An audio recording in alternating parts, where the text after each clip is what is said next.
Upaya perusahaan daerah air minum atau PDAM Kota Denpasar untuk memberikan pelayanan maksimal kepada pelanggan belum bisa dilakukan secara maksimal. Selain kendala utama yang dihadapi terkait ketersediaan air baku, besaran tarif juga dinilai belum memadai. Sesuai Permendagri Nomor 71 Tahun 2016 tentang perhitungan dan penetapan tarif air minum, PDAM Denpasar diharapkan menyesuaikan kembali tarif air minum yang berlaku. Mengacu pada Permendagri tersebut, PDAM Denpasar melakukan konsultasi publik per 25 September 2018 yang lalu untuk melakukan penyesuaian tarif. Direksi PDAM akhirnya memutuskan kenaikan tarif 15% yang mulai berlaku per 1 Januari 2019 ini. Sehingga pemakaian air pada Mei sudah terkena tarif baru. Penyesuaian tarif PDAM ini didasari SK Wali Kota nomor 188.45-1109-HK-2019. Hal ini dilakukan akibat adanya beberapa perubahan pada Permendagri Nomor 23 Tahun 2006 yang menjadi dasar pemberlakuan tarif sebelumnya.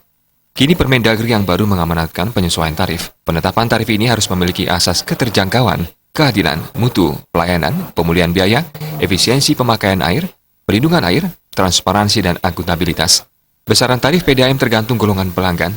Ada beberapa golongan pelanggan diantaranya sosial, rumah tangga, niaga, industri, dan tarif khusus. Penentuan golongan ini juga terkait ruas jalan, daya listrik pelanggan, dan luasan persil. Secara umum penggunaan air minum per keluarga di Denpasar rata-rata 23 meter kubik.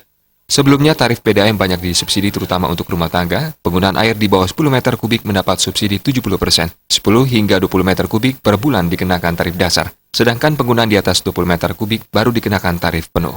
Saat ini tarif yang diberlakukan PDAM mengacu pada Perwali Nomor 31 Tahun 2013 tentang tarif air minum PDAM. Penyesuaian tarif ini dilakukan secara bertahap. Terakhir penyesuaian dilakukan November 2017 lalu. Secara umum, besaran tarif yang berlaku saat ini tergantung golongan pelanggan.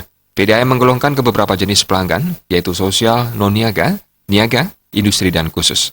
Kelima kelompok ini akan kembali dibagi ke beberapa bagian yang lebih detail. Contohnya, sosial golongan A dan G sebesar Rp680 per meter kubik, dan sosial golongan B, RP Rp700 per meter kubik. Sementara tarif non-niaga dibagi ke beberapa golongan, mulai dari besaran Rp1.130 per meter kubik hingga Rp4.000 per meter kubik.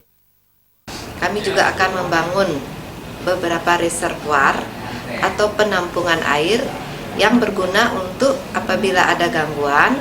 Jadi kita sudah punya simpanan-simpanan air. Nah, itu direncanakan tahun ini akan dibangun di Serangan. Kemudian juga akan direncanakan dibangun di wilayah Denpasar Barat. Nah, di samping itu kami juga membangun DMA atau District Manager Area, itu yang bertujuan untuk mensona atau mempetakan wilayah-wilayah mana yang aliran airnya sudah bagus dan yang mana yang masih perlu kami perbaiki. Niputu Sri Utami menambahkan, meski tarifnya akan dinaikkan dibandingkan tarif PDAM di beberapa tempat seperti Badung dan Gianyar, tarif PDAM Kota Denpasar masih lebih rendah. Gung Krisna